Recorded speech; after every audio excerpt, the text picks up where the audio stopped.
नमस्कार दोस्तों, YouTube channel देसी कहानी स्टार में आपका स्वागत है। तो श्रोताओं, आज हम इस चैनल के माध्यम से आपको बताएंगे कि कैसे भगवान श्री राम की मृत्यु के बाद और लक्ष्मण की मृत्यु के बाद अयोध्या वासियों का भी नाश हो जाता है। तो श्रोताओं, कथा शुरू करने से पहले आप हमारे चैनल पर यदि नए हैं तो चैनल को सब्सक्राइब कर लें। तो श्रोताओं, आप सभी जानते होंगे कि भगवान श्री हरि विष्णु जी ने मृत्यु लोक पर असुरों के द्वारा किए गए अत्याचारों से लोगों को बचाने हेतु कईयों बार अवतार लिया था। इसी क्रम में विष्णु जी ने राम अवतार लिया था। और श्रोताओं, विधि के विधान के अनुसार जो प्राणी पृथ्वी लोक पर जन्म लेता है उसकी मृत्यु निश्चित है, चाहे वो भगवान के अवतार ही क्यों ना हो। तो श्रोताओं, जब नारायण अवतारी श्री राम प्रभु रावण का वध करके वापस देवी सीता को लेकर अयोध्या लौटे थे तो अयोध्यावासी बड़े ही हर्षित हुए, बड़े ही खुश हुए और अपने घरों में दीप जलाकर सारी अयोध्या को दीप रोशनी से जगमगा दिया। तो श्रोताओं, हमारे हिंदू धर्म में तभी से दिवाली मनाई जाती है। उसके बाद भगवान राम का मन होता है कि क्यों ना भेष बदलकर अयोध्या वासियों के दुख दर्द को देखा जाए। ऐसा सोचकर श्री राम अयोध्या भ्रमण के लिए अपने महलों से बाहर आ जाते हैं तो देखते हैं कि सारी अयोध्या के अयोध्यावासी बड़े ही खुश नजर आ रहे हैं। परंतु जैसे ही श्री राम जी थोड़ी दूर आगे चलते हैं तो वहाँ पर एक दृश्य देखते हैं। दृश्य ये होता है श्रोताओं कि एक धोबी अपनी पत्नी को बुरी तरह पीट रहा था। वो चिल्ला रही थी और धोबी धोबिन से बोल रहा था कि तेरे चिल्लाने से मैं कोमल नहीं होऊंगा, मैं श्री राम की तरह कोमल नहीं हूँ जो सीता जी को 6 महीने रावण के पास रख करके भी और उसको घर में वापस रख लिया। तू तो सारी रात गायब हो गई थी मेरे यहाँ से, मैं तुझे घर में कभी भी प्रवेश नहीं करने दूंगा। ये सारी बात सुन करके प्रभु के पैरों तले जमीन खिसक जाती है और सोचने लगते हैं कि अयोध्यावासी तो सीता जी के बारे में बहुत बड़ी आलोचना कर रहे हैं। आगे सुनो श्रोताओं, क्या होता है। श्री राम सीता जी को लक्ष्मण के द्वारा भयानक जंगल में छुड़वा देते हैं तो वन में सीता जी उनके पिता श्री जनक के गुरु वाल्मीकि की कुटिया में रहने लगती हैं और वहाँ 2 बच्चों को जन्म देती हैं। बच्चों का नाम लव और कुश होता है। लव और कुश जब थोड़े बड़े हो जाते हैं तो श्री राम जी के द्वारा किए गए यज्ञ के घोड़े को पकड़ लेते हैं। उसके बाद लव और कुश का घोड़े को लेकर श्री राम जी से युद्ध भी हो जाता है। युद्ध के दौरान वाल्मीकि ने लव कुश से श्री राम का परिचय कराया और तभी लव कुश कहते हैं कि हे पिताश्री, हमारी माता श्री सीता बिल्कुल पवित्र हैं, उन्हें वापस अयोध्या बुलाया जाए।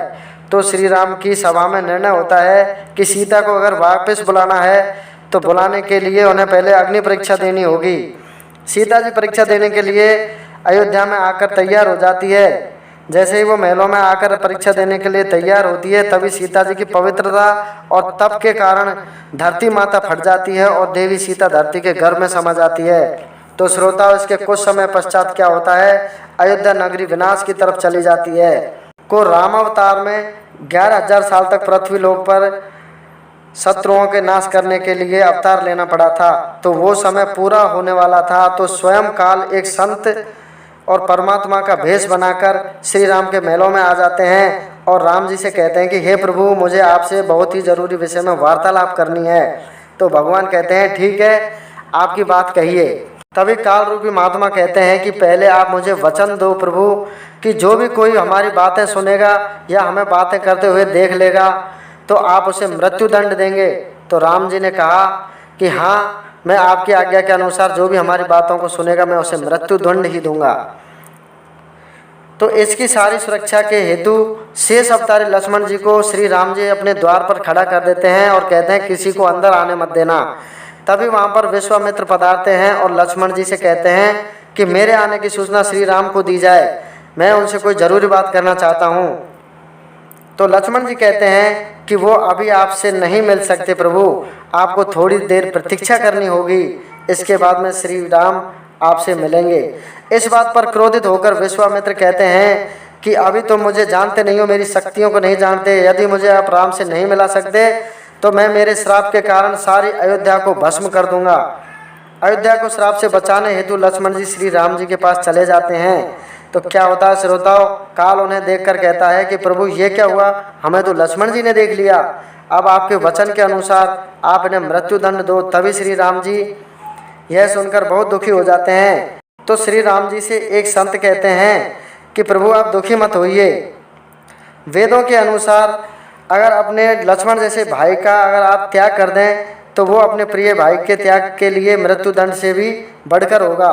तो श्री राम जी ने ऐसा ही किया, लक्ष्मण जी का त्याग कर दिया, उन्होंने घर से बाहर निकाल दिया।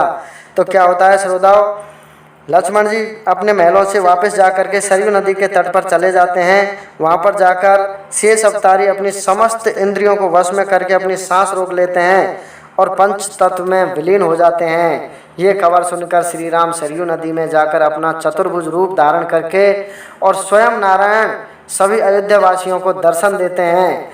तभी वहाँ पर भरत, हनुमान आदि भी अपना शरीर छोड़ने की इच्छा जताते हुए कहते हैं कि प्रभु हम भी आपके साथ ही प्रस्थान करेंगे। परंतु श्री राम ने हनुमान और विभीषण सहित 5 लोगों को अपना शरीर छोड़ने से मना कर दिया। बाकी सारे अयोध्या के लोग भी प्रभु के साथ सरयू नदी में डूबकर श्री राम जी के साथ स्वर्ग से धार गए। जय श्री राम, जय भोले शंकर की।